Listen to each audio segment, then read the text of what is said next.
We miss Jolene every second of the day. Do you want to say anything? After Florida hairstylist Jolene Cummings vanished in 2018, authorities questioned her co-worker Jennifer Seibert and soon found out that wasn't her real name.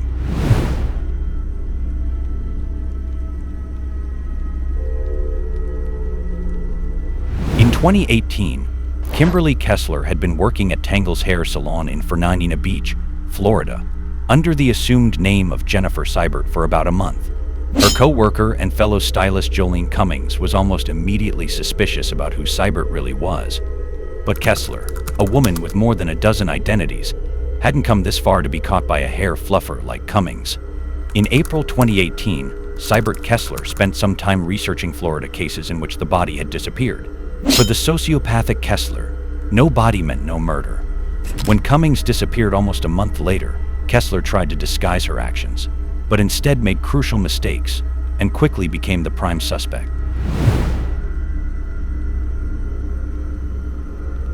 This is the baffling, murderous story of Kimberly Kessler, the disappearance of Jolene Cummings. Jolene Cummings had built herself a loyal clientele at Tangle's Hair Salon through social media. She was a well-loved mother with 3 young children, and very close to her own mother. And she quickly deduced that there was something off about Jennifer Seibert, the new hairstylist. They had argued, with Cummings telling Seibert Kessler she wasn't who she said she was, and that she intended to expose her. In doing so, though, Cummings had gravely underestimated Kessler's sociopathic impulses. Tensions between the two came to a head at work the next day, Saturday, May 12, 2008, when the 34-year-old Cummings dangerously tangled with Kessler. Cummings was supposed to leave at 5 p.m., but didn't return home and was never seen again. Cummings had vanished just a few hours before her birthday, as well as Mother's Day, and when she failed to collect her 3 children from her ex-husband. Alarm bells were raised and she was declared missing. It's her birthday. It would have been the first Mother's Day she was able to celebrate with the 3 children. Law enforcement had their first bizarre experience with Jennifer Seibert the following day when they stopped by Tangle's. The salon owner called Kessler as she was driving to work, telling her the police were there to talk with her. As the last person to see Cummings alive, Seibert Kessler pulled into the parking lot and drove away, giving herself the day off. Then she further extended her leave by texting the owner that, in fact, she was quitting and would mail her the salon key. Her perplexing behavior continued when she called the police, telling them she couldn't be associated with the investigation because her ex-boyfriend was a stalker, as well as a computer expert who would track her down if her name appeared on any official report. Kessler had been born on May 9th, 1968, in Butler, Pennsylvania, but she would only reveal that to investigators a few days later. So I would prefer to be called Kim. Okay. Okay, I just want to make sure that I'm calling you by your right name. But if you run them through, I mean, the last time I got picked up was back in 1999, and I bonded out, and it took them, I don't remember, it was a couple weeks, I don't know if it was 2.5 weeks or 3.5 weeks before they actually, matched them up. Yeah, it didn't but that was 1999, so maybe it was a little bit slower then. Okay. But I don't know, there's lots of people on the face of the planet, so maybe it still takes time, I'm not sure. And it may be too that since you've had this alias for so long, you've probably done a lot of stuff since that time, and so you've actually kind of got you've got a history under that name, so it probably shows up in different databases and stuff like that. And that's just a guess, and maybe that's why it's happening like that. Oh no, fingerprints are fingerprints. Fingerprints are fingerprints, and I agree. but I didn't erase them with acid, so they are the same. And I agree with you, but I haven't run your fingerprints. And if St. John's did, they failed to notify us that of the different names. So I apologize. Perhaps they just thought I was a nut job, so they just ignored me. But it will eventually come up. So we'll just call you Kim. Okay, thanks. If you're good with Kim, we just go through when you work with her on that Saturday. So is there anything you can tell me that? Did she ever talk to you about a boyfriend? I know she's got a husband. I know she had a boyfriend. Did she ever talk about anybody she was scared of? Did she ever say anything that she wanted to run away and get away from it all?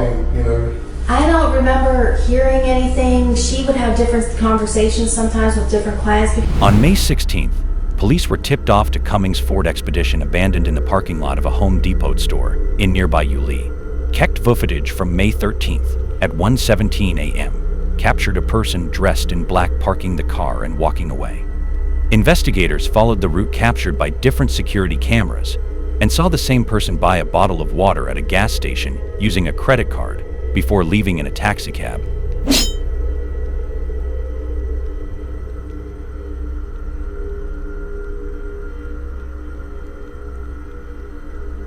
Investigators soon realized the person they were looking at was Jennifer Seibert, tracing her cab ride back to Tangles to retrieve her own vehicle. Then, they discovered that the home address she had provided the owner of Tangles with was bogus.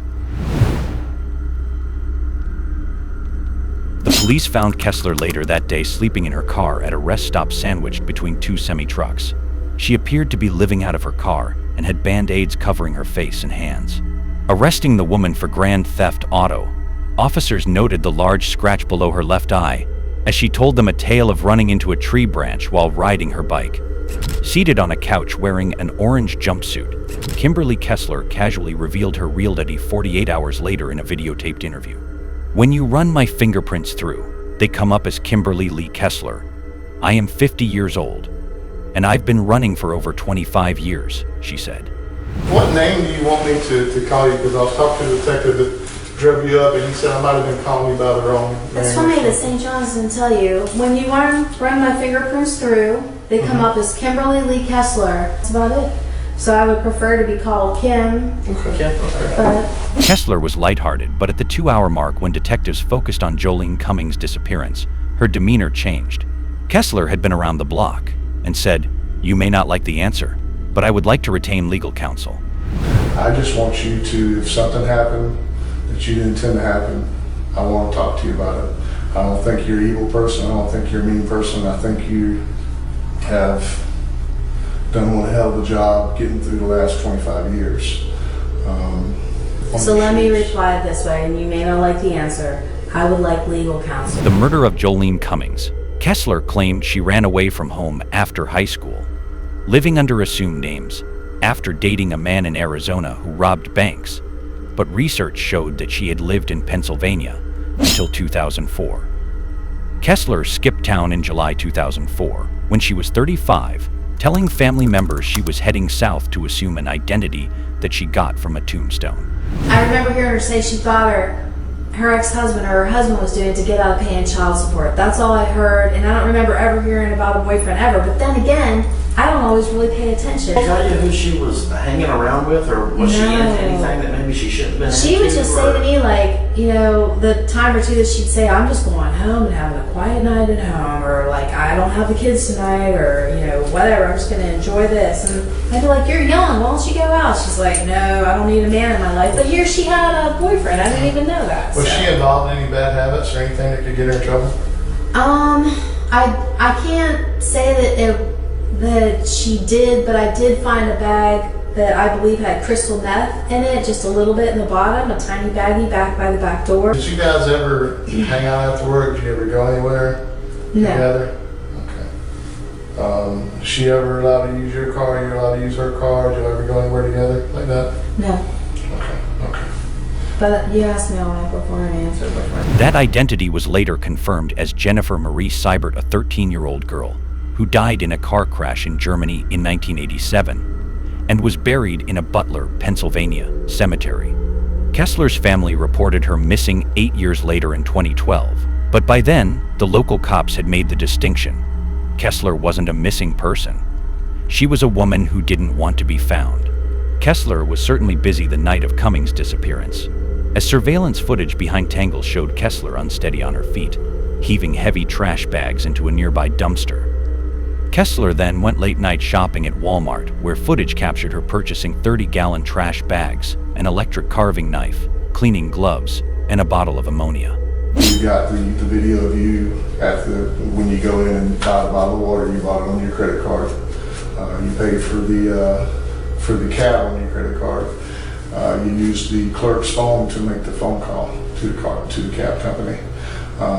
We also have recovered your shoes that has Jolene's blood on your shoes.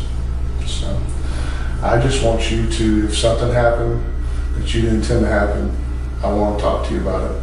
I don't think you're an evil person. I don't think you're a mean person. I think you have done one hell of a job getting through the last 25 years.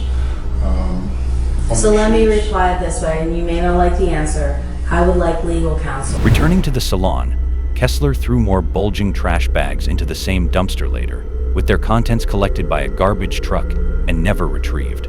What really floored me was the electric knife, said Sheriff Bill Leeper, who knew the gruesome deed Kessler had used it for.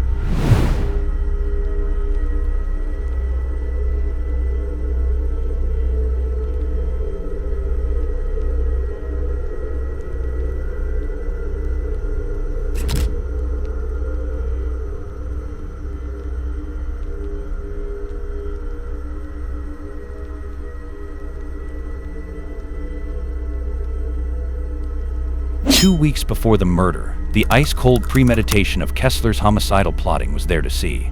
Her phone's browser history showed search terms like "coworker guilty of murder, missing person, body not found." And once Cummings was confirmed as missing, the name Jolene Cummings was searched for 457 times over 48 hours, including Jolene Cummings, no body, no crime, according to News4Jax. In Kessler's car, investigators found multiple false documents and identification cards revealing Kessler's counterfeit tour of the U.S. She had used 18 aliases across 33 cities in 14 states since 1996. Cummings' DNA was later found on socks, boots, and scissors, the very tool of her trade, inside Kessler's car. Cummings' blood was also found in Kessler's rented storage unit alongside one of her fingernails inside a bin. We also have recovered your shoes that has Jolene's blood on your shoes. So. Kimberly Kessler is convicted. Kessler was charged with Cummings' murder in September 2018, then went on a hunger strike in jail and dropped down to a skeletal 89 pounds to prove incompetence for trial.